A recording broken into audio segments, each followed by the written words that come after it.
అందరికీ శనార్థులు. ఇక ఎప్పట్లెక్కనే ఈసారి కూడా మీకోసానికని బరాబర్ ధమాకా దుమ్ముదుల్పే న్యూస్లను తీసుకొచ్చిన కాబట్టి మన ఛానల్ మార్చకుండా వార్తలు పురాగా ఒడిసేదాకా చూస్తూనే ఉండండి. సరే మరిగా మన ధమాకా దుమ్ముదుల్పే న్యూస్లను చాలు చేద్దామా? చలో షురు. గతంలో అమ్మ హస్తం కింద 9 సరుకులను పంపిణీ చేసిన కాంగ్రెస్ సర్కారు మళ్ళీ సేమ్ సీన్ రిపీట్ చేసుకుంటా అదే స్టైల్లా మళ్ళొక్క కిట్టు పంపిణీ చేసే ఆలోచనలా తెలంగాణ సర్కారు ఉన్నదట. ఇందిరమ్మ అభయహస్తం పేరుతోని అమలుకు శ్రీకారం చుడుతున్నదట కాంగ్రెస్ సర్కారు. ఇంకంతనే కాదు, దేశంలో ఎక్కడా లేని విధంగా నిరుపేదల కోసానికని సన్న బియ్యాన్ని అందరికీ అందేటట్టు చేసుకుంటా రాష్ట్ర సర్కారు తొందరలో ఇంకొక సంచలన నిర్ణయం తీసుకోబోతున్నదట. దేశంలో ఎక్కడా లేని విధంగా నిరుపేదలకు సన్న బియ్యాన్ని అందిస్తున్న రాష్ట్ర సర్కారు తొందరలో ఇంకో కీలక నిర్ణయం తీసుకోబోతున్నదిలా. పేదలకు సన్న బియ్యంతో నిత్యావసర సామాన్ల కిట్ను అందియాలన్న ఉద్దేశంతో ప్రభుత్వం గట్టిగానే ఆలోచన చేస్తున్నది.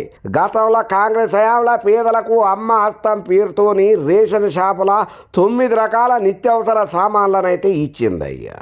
దీంతో పబ్లిక్ కూడా మత్తు హ్యాపీగా ఫీల్ అయ్యిళ్ళు. ఏదైతే ధరల భారం ఉన్నదో వాటి నుంచి కొంత ఊపిరి పీల్చుకున్నట్టే అనిపించేది. ఇదే స్టైల్లో ఇప్పుడు మళ్ళా ఇదే పథకాన్ని ఇందిరమ్మ అభయహస్తం పేరుతోని అమలు చేయనికే కాంగ్రెస్ సర్కారు ప్లాన్ గట్టిగానే ఎత్తున్నది. ప్రత్యేక రాష్ట్రం వచ్చిన తర్వాత రేషన్ సామాన్లు అన్ని బంద్ అయినాయి. రాష్ట్రంలో ఘనంగా జరుపుకునే బతుకమ్మ, దసరా పండగల పూట కూడా పేద పబ్లిక్ ను గత సర్కారు పట్టించుకోలే. బీఆర్ఎస్ హయాంలో రాష్ట్రంలో రేషన్ పంపిణీ అంటే కేవలం బియ్యం ఇచ్చుడే అన్నట్లు ఎవరైనా చేసింది. పండగలప్పుడైనా మంచి నూనె, కందిపప్పు, చక్కెర, ఇంకేమన్నా ఇతరత్ర సామాన్లు అవసరం పడతాయేమో పేదలకు ఇచ్చి పేరు సంపాదించుకుందామనే ఆలోచనే చేయలేదు అప్పటి బీఆర్ఎస్ సర్కారు. గతంలో ఇచ్చే 9 రకాల సరుకులల్లా కోత పెట్టి మొదట బియ్యం, తర్వాత చక్కెర, ఇంకో తావ కిరోసిన్కు కుదించింది.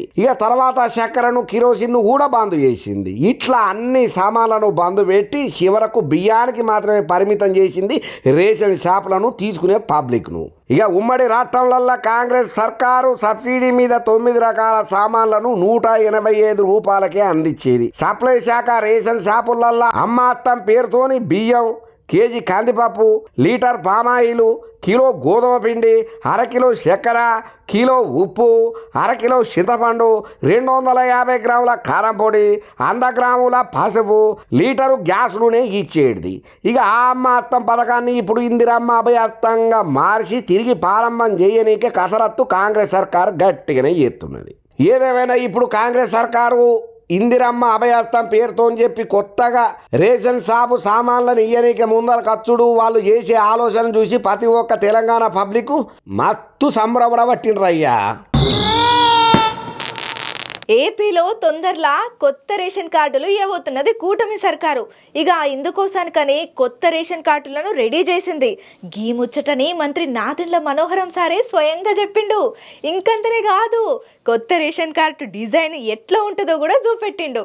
గీ కొత్త రేషన్ కార్డులా మస్తు కొత్తలున్నాయట. మరి ఆ కార్డులో ఇంకేమున్నాయో మీరు కూడా చూడండి. ఏపీలో తొందరలో కొత్త రేషన్ కార్డులు ఇవ్వబోతున్నదయ్యా కూటమి సర్కారు. ఈ ముచ్చట్ల కొత్త రేషన్ కార్డులకు రంగం కూడా రెడీ అయ్యింది. రేషన్ కార్డు బదులు రైసు కార్డు పేరుతోని వాటిని జారీ చేయబోతున్నారయ్యా. ఈ ముచ్చట్ను స్వయంగా మంత్రి నాదెండ్ల మనోహరం సారే చెప్పుకుంటా వచ్చిండు. మీడియాతో మాట్లాడిన ఆయనే కొత్త రేషన్ కార్డు డిజైన్ ఎట్లుంటుందో, ఎట్లా ఉండాలనో కూడా అందరికి అందుబాటులో ఉండే దాంట్లో ప్రత్యేకతలు ఏంటియో కూడా వివరణ ఇచ్చుకుంటా వివరించి మరీ చెప్పిండయ్యా. కొత్త రేషన్ కార్డును మీద రైస్ కార్డ్ అని పిలుస్తారట. ఈ కార్డు ఏటీఎం కార్డు సైజులనే ఉంటుంది. ఇందులో క్యూఆర్ కోడ్ కూడా ఉంటుంది. అది సేఫ్టీ ఫీచర్ అన్నట్టు. Card back side family members details ఉంటాయట. ఈ కొత్త కార్డుకు సంబంధించి మంత్రి నాదెండ్ల మనోహరం సారు కీలక విషయాలని చెప్పుకుంటూ వచ్చిండు. కేంద్ర సర్కారు ఇచ్చే కార్డుకి అదనంగా రాష్ట్ర ప్రభుత్వం కూడా కొత్తగా రైస్ కార్డు తీసుకురాబోతున్నది. మా డిపార్ట్మెంట్ నుంచి మేము సిద్ధం చేసినటువంటి కొత్త కార్డులను ముఖ్యమంత్రికి చూపించినాం. ఆ కొత్త కార్డులు క్రెడిట్ కార్డు సైజులా ఉంటాయి. ఏటీఎం కార్డు లెక్కన ఉంటుంది. ఇందులో క్యూఆర్ కోడ్ కూడా ఉంటుంది. అది సేఫ్టీ ఫీచర్. ఈ కార్డును కొత్తగా లాంచ్ చేయబోతున్నాం. ఒక సిస్టమేటిక్ విధానంలో లాంచ్ కాబోతున్నదని చెప్పి గర్వంగా చెప్పుకుంటూ వచ్చిండు నాదెండ్ల మనోరం సారు. ఇక cart back side family members details ఉన్నట్టుగానే గతంలో కన్నా ఇంకా క్లియర్గా అక్షరాలు కనబడేటట్టుగా ఉంటాయట. గతంలో రేషన్ కార్డు పెద్దదిగా ఉన్నా అందులో పేర్లు చక్కగా కనబడేటివి కాదు, క్లియర్ కట్గా ఉండేటివి కాదు, అందులో చాలా తక్లీఫ్లు పడేటోళ్ళు పబ్లిక్. అట్లా కాకుండా చాలా క్లియర్గా అన్ని వివరాలు కనపడేటట్టు ఏర్పాటు చేసిల్లట. ఎన్ని రేషన్ కార్డులు ఉన్నాయి అనేది సుతం ఈ కేవైసీ ద్వారా పూర్తవుతుందట. ఇక ఏప్రిల్ 30వ తారీఖు వరకు ఈ కేవైసీకి అయితే గడువిచ్చిందయ్యా కేంద్రం. ఇక ఇప్పటి వరకు దగ్గర 93% పూర్తయింది. ఏ సేవలో ఎవరికి ఇబ్బంది కలగొద్దనే ఉద్దేశంతోనే ఈ నిర్ణయం తీసుకున్నాం. గ్రామ వార్డు సచివాలయాల్లో మొబైల్ యాప్లల్లో ఈ కేవైసీని నమోదు చేసుకోవచ్చు. రేషన్ ఇస్తున్నటువంటి డీలర్ల దగ్గర ఉన్నటువంటి ఈ పాస్ మిషన్లో కూడా నమోదు చేసుకోవచ్చట.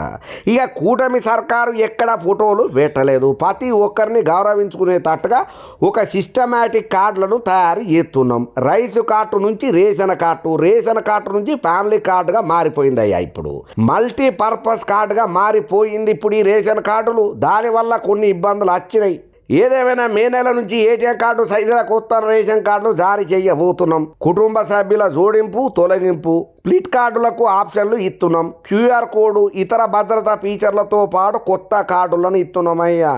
ఈ కేవైసీ ప్రక్రియ పూర్తయిన తర్వాత ఎంతమందికి రేషన్ కార్డులు ఇవ్వాలను కూడా స్పష్టత వస్తుంది. ఇక ఆ తర్వాతనే మళ్ళీ కొత్త రేషన్ కార్డులకు జారీకి ఆర్డర్ ఇస్తాం అని నాదెండ్ల మనోరం సార్ చెప్పిండు. ఏదేమైనా స్మార్ట్ కార్డు లెక్క ఏటీఎం సైజులలో రేషన్ కార్డును అక్కడి పబ్లిక్ అందజేస్తున్నటువంటి నాదెండ్ల మనోహరం సార్ పనితీరును, కూటమి సర్కారు చేస్తున్నటువంటి అభివృద్ధి ఆలోచనను కూడా గట్టిగానే తారీఫ్ చేయబట్టినరయ్యా ప్రతి ఒక్కరు ఈ రేషన్ కార్డు ముచ్చట ఎరికైన తర్వాత. తెలంగాణలో బీసీలకు 42% రిజర్వేషన్లు ఇస్తామంటే మోదీకి వచ్చిన నొప్పేంది? ఆయనకున్న సమస్య ఏంటిది? మేము రిజర్వేషన్లు గుజరాత్లో అడగలేదు, ఢిల్లీలో మీ కుర్చీ అడుగుతలేము. బలహీన వర్గాలకు రిజర్వేషన్లు అమలు చేయాలంటే ఈ మోడీ ఎందుకు మద్దతు ఇస్తలేడు అని మస్తు గరమైతున్నాడు సీఎం రేవంత్ రెడ్డి సారు. మరి గంతగానం రేవంత్ సార్కు కోపం తెప్పించేంత పని మోడీ సారు ఏం చేసిండో కదా, అరుచుకుందాం పాన్రి. తెలంగాణలో బీసీలకు 42% రిజర్వేషన్లు ఇస్తామంటే మోదీకి వచ్చిన నొప్పి ఏంటిదయ్యా? ఆయనకున్న సమస్య ఏంటిదయ్యా? ఢిల్లీలో బీసీ సంఘాల ఆధ్వర్యంలో ఏర్పాటు చేసిన బీసీ పోరు గర్జనలో పాల్గొన్నటువంటి తెలంగాణ సీఎం రేవంత్ రెడ్డి సారు మోడీ సార్ను కడిగి పడేసిండు. ఇక ఈ సందర్భంగా గట్టి మాటలే మాట్లాడిండు. రిజర్వేషన్లు గుజరాత్లో అడుగుతలేము, ఢిల్లీలో మీ కుర్చీని అడుగుతలేము. బలహీన వర్గాలకు రిజర్వేషన్లు అమలు చేయాలంటే ప్రధాని మోదీ ఎందుకు మద్దతు ఇస్తలేడు? నేను సూటిగా ప్రశ్న ఎత్తునని చెప్పి మోదీ సార్కే డైరెక్ట్ అటాకింగ్ చేసిండు. బీసీ రిజర్వేషన్లు ఇవ్వాల్సి వస్తుందనే జనగణన చేతలేడని చెప్పి ఆరోపణ చేసిండు. భారత్ జూడో యాత్ర చేసి దేశ ప్రజల సమస్యలను రాహుల్ గాంధీ సారు దగ్గరుండి చూసుకున్నారు. మా వాటా మాకు ఇయ్యాలే తేల్చాలని చెప్పి బహుజనులు ఆయనను అడిగిండ్రు. అందుకే వాటా తేల్చేందుకు కులగణన చేయాలని చెప్పి కాంగ్రెస్ పార్టీ నిర్ణయం తీసుకున్నది. ఏ రాష్ట్రంలో అధికారంలోకి వస్తే ఆ రాష్ట్రంలో కులగణన చేస్తామని చెప్పి రాహుల్ గాంధీ సారు హామీ ఇచ్చిండయ్యా. దేశంలోనే అధికారంలోకి వచ్చి జనగణనల కులగణన చేసి దేశవ్యాప్తంగా బీసీ రిజర్వేషన్లు అమలు చేస్తాం. అందుకే నా మీద ఎంత ఒత్తిడి ఉన్నా కులగణన చేసి తీరాం. బీసీలకు రిజర్వేషన్లు ఇవ్వాలంటే మీ లెక్క ఎంతో తెలియదు అని కోర్టులు అన్నాయి. అందుకే లెక్కలు తేల్చాలని చెప్పి కాంగ్రెస్ పార్టీ నిర్ణయం తీసుకున్నది. కులగణన చేసి బీసీ బిల్లును ఫిబ్రవరి 4న అసెంబ్లీ తీర్మానం చేశాం. అందుకే సోషల్ జస్టిస్ డేగా ఫిబ్రవరి 4ను నిర్వహణ చేయాలని చెప్పి రాష్ట్ర సర్కార్ నిర్ణయం తీసుకున్నది. బీసీలది ధర్మమైన కోరిక, దాన్ని పార్టీలు అమలు చేయాలి. ఆనాడు మొరార్జీ దేశాయి మండల కమిషన్ ఏర్పాటు చేసిల్లు. ఆ కమిషన్ 27% రిజర్వేషన్ ఇవ్వాలని చెప్పి సూచన చేసింది. విపి సింగ్ అమలు చేస్తామంటే వ్యతిరేకంగా జనతా పార్టీ కమాండల్ ఉద్యమాన్ని తెచ్చి అడ్డుకునే ప్రయత్నం చేసింది. ఆ జనతా పార్టీ నుంచి వచ్చిన ప్రతినిధి ఈ ప్రధాని మోదీ. బీసీలకు రిజర్వేషన్లు ఇవ్వాల్సి వస్తుందని చెప్పి కులగణన చేయాల్సి వస్తున్నదని చెప్పి బీజేపీ సర్కారు 2021 జనాభా లెక్కలను చేయలేదు. బీజేపీ కుట్ర చేసి జనగణనను వాయిదా వేసుకుంటున్నది. ఇది బహుజనుల సమస్య. ఏకమై లెక్కలు తెలిస్తేనే తప్ప ఉద్యోగ రాజకీయ రిజర్వేషన్లు పెరగవు. రాష్ట్ర ప్రభుత్వం లెక్కలు చేసి 56.3% బలహీన వర్గాల లెక్కలు తెలంగాణ సర్కారు తేల్చింది. దేశానికి దిక్సూచిగా మొదటిసారి 42% రిజర్వేషన్లు ఇచ్చేందుకు కాంగ్రెస్ సర్కార్ కంకణం కట్టుకున్నది. ప్రభుత్వ పాలన అభివృద్ధిలో భాగస్వామ్యం కావాలని రిజర్వేషన్లు ఇవ్వాలని నిర్ణయం తీసుకున్నది. రిజర్వేషన్ల అమలు కేంద్ర ప్రభుత్వ పరిధి. అందుకే అసెంబ్లీలో తీర్మానం చేసి కేంద్రానికి పంపినాం. అయినను పోయి రావాలను అత్తినకు అని మహాభారత యుద్ధ టైంలల్లా పెద్దలు చెప్పిండ్రు. అందుకే అయినను అత్తినకు వచ్చి తీమి బీసీ రిజర్వేషన్లకు అనుమతినిస్తే తెలంగాణలో 10 లక్షల మందితో సన్మానం చేస్తాం. కానీ ఎందుకు బీసీ రిజర్వేషన్లకు ఆమోదం ఇత్తలేరు? చట్టం అధికారం ఉంది కదా అని చెప్పి మా మీద ఆధిపత్యం చెలాయించాలని చూస్తే ఊకోవు. ఢిల్లీలోనే ఎప్పుడు ఉండరు, మళ్ళీ గల్లీ కాస్తారు, మాకు దొరుకుతారు. మా దగ్గర లెక్క తేలింది, మాకు అనుమతి ఇయ్యండ్రి మోడీ గారు అని అంటే ఆయన పట్టించుకుంటలేడు అని ఈ తీరుగా మస్తు గరమా కొట్టొచ్చిండు రేవంత్ రెడ్డి సారు ఢిల్లీలో. ఇక ఈ విధంగా బీసీల రిజర్వేషన్ల కోసానికని చెప్పి రేవంత్ రెడ్డి సారు జరంత గట్టిగానే కౌంటర్ల మీద కౌంటర్లు ఇవ్వబట్టిండు మోడీ సర్కార్కు. సరే రేవంత్ రెడ్డి సారు మాట్లాడిండు, మరి మోడీ సారు టీము కూడా రియాక్ట్ అవుతారు కదా, మరి వాళ్ళు ఎట్లా రియాక్ట్ అవుతారో, ఇప్పుడు రేవంత్ రెడ్డి మాటలకు ఎట్లా కౌంటర్ ఇస్తారో మనకు మాత్రం ఏం తెలుసు, చూద్దాం.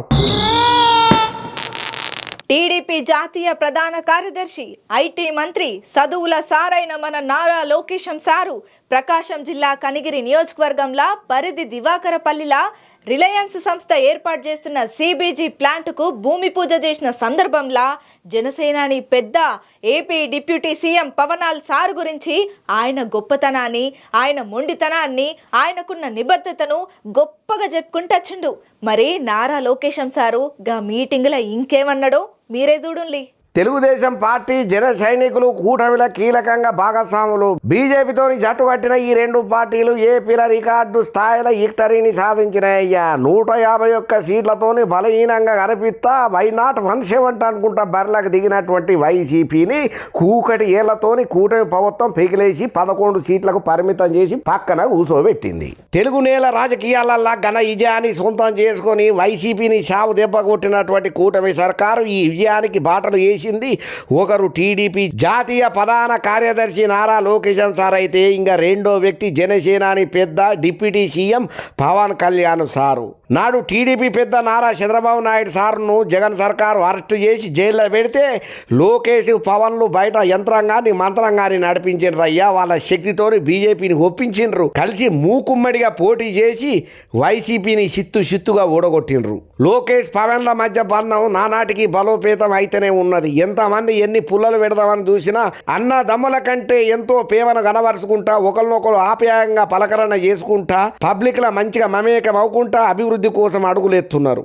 ఈసుమంతా ఈ భేదాలు రాకుండా ఇద్దరు నేతలు సాగుతున్న తీరు నిజంగానే ఆసక్తి కలిగిస్తున్నదయ్యా. పవన్ ను సొంత అన్న మాదిరిగా పరిగణ చేస్తున్నటువంటి లోకేశన్ సారు పవన్ కు అత్యధికంగా ప్రాధాన్యత ఇస్తూ పోతున్నాడు. ఇదే టైంలల్లో పవన్ సారు కూడా ప్రతి విషయంలో కూడా చంద్రాల సారు మార్గదర్శకత్వంలోనే లోకేష్ తోని కలిసి నడుస్తున్నాడు. ఇటువంటి నేపథ్యంలో ఇటువంటి అంశం గురించి పవన్ ఆలోచించారంటే దాని అంతు చూసేదాకా వదిలిపెడతలేడు. ఇక ఈ ముచ్చటను లోకేశన్ సారు ప్రసంగంలోనే స్పష్టంగా ఈడమరిచి మరీ చెప్పుకుంటా వచ్చిండు. ప్రకాశం జిల్లా కనిగిరి నియోజకవర్గం పరిధిలో దివాకరపల్లిలో రిలయన్స్ సంస్థ ఏర్పాటు చేస్తున్నటువంటి సిబిజీ ప్లాంట్కు భూమి పూజ చేసిన సందర్భంగా లోకేశన్ సారు పవనాల్ సార్ గొప్పతనాన్ని, మొండితనాన్ని, అంతిమంగా ఆయనకున్న నిబద్ధతను కీర్తించుకుంటా వచ్చిండయ్యా. పవన్ కళ్యాణ్ నాకు తోడబుట్టిన సోదరుడు అసంటోడు.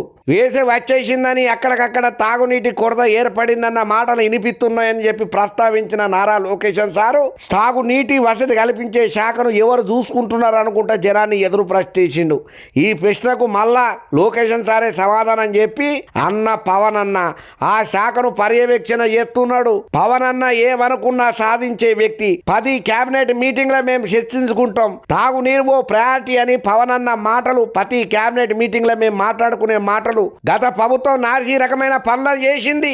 తిరిగి కేంద్ర సర్కారును ఒప్పించి నిధులు కేటాయించి ఆ ప్రాజెక్టును టెండర్ స్థాయికి తీసుకొచ్చినాం. తొందరలోనే ఆగిపోయిన పనులని ప్రారంభం చేస్తాం. ప్రతి గడపకు నల్లా ద్వారా తాగునీటిని అందిస్తాం అని నారా లోకేశం సార్ చెప్పుకుంటూ వచ్చిండు. లోకేశం సార్ నోట వచ్చిన ఈ మాటలు పవన్ నిబద్ధతకు అద్దం పట్టినాయి అన్న వాదనలు కూడా గట్టిగా వినబడుతున్నది. ఏదేమైనా కూటమి సర్కార్ అధికారంలోకి వచ్చిన తర్వాతది ఒక ఎత్తు అయితే అన్నదమ్ముల లెక్క రామ లక్ష్మణ్ లెక్క ఇద్దరు కలిసి నారా లోకేశం సారు పవనాల్ సారు ఆంధ్రప్రదేశ్ అభివృద్ధి కోసం ఈ తీరుగా కలిసి ఉండి పనిచేసుడు చాలా గొప్ప ముచ్చటని ప్రతి ఒక్కరు తారీఫ్ చేస్తున్నారు. వీళ్ళందరిది ఒక పక్కన ఉంటే 10 పార్టీలు కామనే కదా, వాళ్ళు చేసే సెటైర్లు వాళ్ళు ఎత్తనే ఉన్నారు. ఏదైతే ఉన్నది ఓవరాల్గా కావాల్సింది అభివృద్ధి. ఏపీలో అభివృద్ధికి అయితే బాగానే జరుగుతున్నది. కొత్త కంపెనీలు వస్తున్నాయి, కొత్త ప్రయోజనాలు బాగానే అవుతున్నాయి. ఎవరికి ఏం కావాలి, ఏ టైంలో ఏది ఇవ్వాలనేది చంద్రాల సార్కు ఉన్నంత విజన్ ఎవరికి లేదని చెప్పి గట్టిగానే మాట్లాడుకుంటున్నారు. అయ్యా అక్కడ ఉన్న వాళ్ళు చెవులు కొరుక్కుంటున్నారు. కొంతమందిని చూస్తే కళ్ళల్లో నీళ్ళాగవుల్లా, ఎందుకంటే వాళ్ళ గోసలు అట్లుంటాయి. ఆయన గియాల రేపట్ల బతకాలనంటేనే మస్తు కష్టం ఉంటుంది. ఫ్యామిలీ పోషణ కోసం పడరాని పాటలను పడతాం. ఒకనొక టైంలోనైతే పెట్టిన బంగారం ఎండి సామాన్లనే గాక ఇంట్లో ఉన్న టీవీలు ఫ్రిడ్జ్లను ఇత్తడి బిందెలను గిరిబెట్టిన బతికెళ్ళుడు గండమవుతుంది. ఇది కామను. కానీ గీడొక రైతన్నతైతే ఏకంగా పంటలు చేతికందక అప్పుల పాలై ఏం చేయాలనో తెలియక ఆయన అవయవాలను అమ్ముకొని ఇంకే ఏలం పెట్టిండు. ఇంకంతనే కాదులా, ఆయన అవయవాల రేట్లను సుతం ఫిక్స్ చేసి అందరికీ ఎరుకయ్యేటట్టు నా కిడ్నీకింత, నా కాలేయానికింత, నా కళ్ళకింత అని రేట్ల పట్టికను మెడలేసుకొని తిరుగుతున్న గీ అన్నం చూస్తే పాపం మస్తు బాధ అనిపిస్తుంది. పంటలు చేతికి అందక అప్పుల పాలైన రైతు ఆయన అవయవాల అమ్మకానికి పెట్టిండయ్యా. కిడ్నీ 75,000, కాలేయం 90,000, కళ్ళు 25,000కు అమ్ముతాను అనుకుంటా మెడల వేసుకున్నటువంటి ప్లకార్డు ఏదైతే ఉన్నదో అందరినీ కంటతడి పెట్టేటట్టు ఎత్తున్నది. ఈ అన్న గోస చూసి ప్రతి ఒక్కరూ బాధపడబట్టిండ్రు. ఎన్నికలకు ముందు రైతులకు రుణమాఫీ చేస్తామని హామీ ఇచ్చిన సర్కారు దానిని నెరవేర్చలేదని ఆరోపణ చేస్తున్నాడు. మహారాష్ట్రాల వాషిం జిల్లాల ఈ సంఘటన అయ్యిందుల్లా అదోలి గ్రామానికి చెందినటువంటి సతీష్ ఐదోలు వ్యవసాయంలో నష్టపోయిండు. దీంతో బ్యాంకు రుణాలు తీర్చలేకపోయిండు. ఇక ఈ నేపథ్యంలో సీఎం దేవేంద్ర ఫడ్నవీస్ నేతృత్వంలో మహాయుతి ప్రభుత్వం మీద వినూత్నంగా నిరసన చెప్పుకుంటూ వచ్చిండు. రైతుల అవయవాలు కొనండి అని రాసి ఉన్న ప్లకార్డును మెడలో పెట్టుకున్నాడు. నా కిడ్నీలు 75,000, కాలేయాన్ని 90,000కు అమ్ముతున్నా, కళ్ళు 25,000కు అమ్ముతాను అనుకుంటా చెప్పుకుంటా వచ్చిండు అన్లా. ఇక అయితే రైతు రుణాలు మాఫీ చేస్తామని చెప్పి ఎన్నికల ముందు దేవేంద్ర ఫడ్నవీస్ హామీ ఇచ్చిండు. ఇప్పుడు రైతులే అప్పులు చెల్లించాలని చెప్పి చెప్తున్నారని చెప్పి రైతు సతీష్ విమర్శన చేసుకుంటూ వచ్చిండు. నా దగ్గర డబ్బు లేనప్పుడు ఎలా చెల్లిస్తా, ఎట్లా కడతా, బాధలు ఎట్ట తీరాలి, కుటుంబ పోషణ ఎట్ట నడవాలి, అందుకే నాకు అవయవాలు అమ్ముకున్నాడు తప్ప ఇంకో దారి లేదని చెప్పి తెల్లముఖం వేసి వాపోతున్నాడయ్యా. నా శరీర భాగాలు అమ్ముకున్నప్పటికీ నా అప్పు తీరదని నాకు తెలుసు. అందుకే నా కుటుంబ సభ్యుల అవయవాలు కూడా అమ్ముకోనికే నేను రెడీ అయినా, అవిటిని కూడా అమ్మనికే నేను సిద్ధపడుతున్నా. నా భార్య కిడ్నీని 40,000కి ఇస్తా, కొడుకు కిడ్నీని 20,000కి ఇస్తా, చిన్న బిడ్డ కిడ్నీని 10,000కి అమ్ముతానని చాలా దుఃఖ సాగరంలో మునిగిపోతున్నటువంటి ఈ రైతన్న పడ్డ గోస అన్న మాట ప్రతి ఒక్కరిని కలిచేసేటట్టు చేసింది. ఇంకో వైపున రైతులకు రుణమాఫీ మీద ప్రభుత్వం ఇచ్చిన హామీని నిలబెట్టుకోవాలని చెప్పి ఈ రైతు సతీష్ కోరుకుంటూ వచ్చిండు. ఈ మేరకు సీఎం దేవేంద్ర ఫడ్నవీస్ కు ఒక ఉత్తరం కూడా రాసిండు.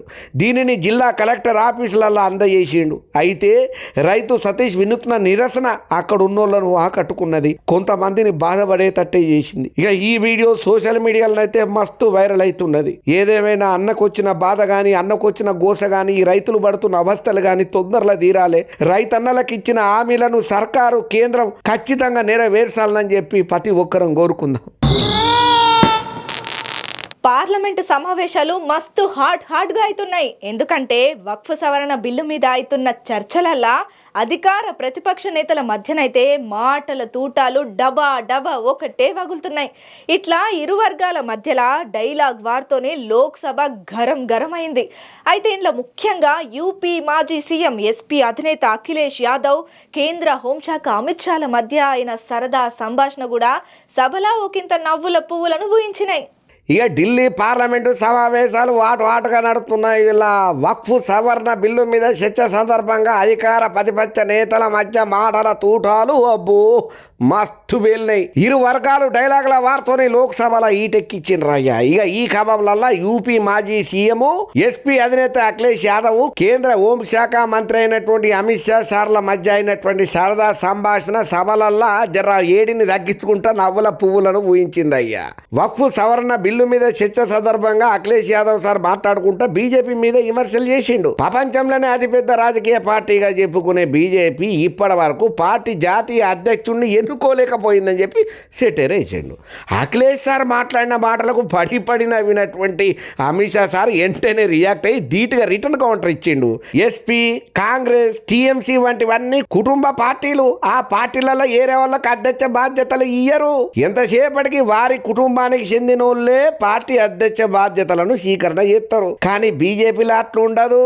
సామాన్య కార్యకర్త కూడా పార్టీ జాతీయ అధ్యక్షుడు అవ్వచ్చు.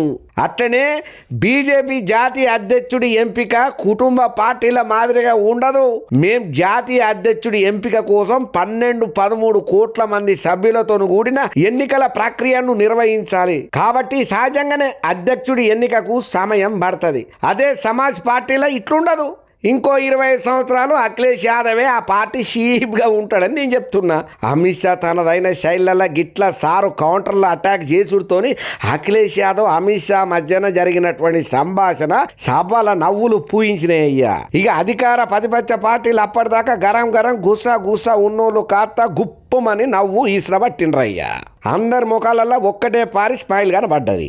ఇక ఏదేమైనా అఖిలేష్ యాదవ్ అమిత్ షా సార్ల మధ్య అయినటువంటి మాటల తూటాలు, మాటల గారడీలు, పోటాపోటీ జబ్బలు, తొడలు గరుచుకునే వాడి వేడి సెస్సల నడమ గిటువంటి చిన్న హరివిల్లులు లాంటి నవ్వుల పువ్వులు ఊసినాయనంటే అక్కడ ఉన్న వాళ్ళందరూ పక్కుమని నవ్వుకుంటా మస్తు ఎంజాయ్ చేసిల్లన్న ముచ్చట ఏదైతే ఉన్నదో అది సోషల్ మీడియాలో గిరా గిరా గిరా గిరా తిరుగుతున్నదయ్యా. అబ్బా చూసిండ్రు కదా మన ధమాకా దుమ్ముదుల్పే న్యూస్లను ఎట్లున్నాయి, మస్తున్నాయిలే అన్నట్టు అడుగుడు మర్చిపోయినా మన ధమాకా దుమ్ముదుల్పే న్యూస్లు మీకు నచ్చినాయా? నచ్చితే ఈ వీడియోని లైక్ చేయండి, షేర్ చేయండి, ఒక మంచి కమెంట్ సుతం పెట్టుండ్రి. అట్లనే మన మెగా9 ఛానల్ని సబ్స్క్రైబ్ చేసుకున్నాడు మాత్రం అస్సలకే మరవకుండ్రి సరేనా? ఇయాల్టికైతే తెచ్చిన కాడికి న్యూస్లను అయితే ఓడగొట్టినాం. మళ్ళీ ఇంకెన్ని ధమాకా దుమ్ముదుల్పే న్యూస్లతోని మళ్ళీ కలుస్తా ఉంటా మరి.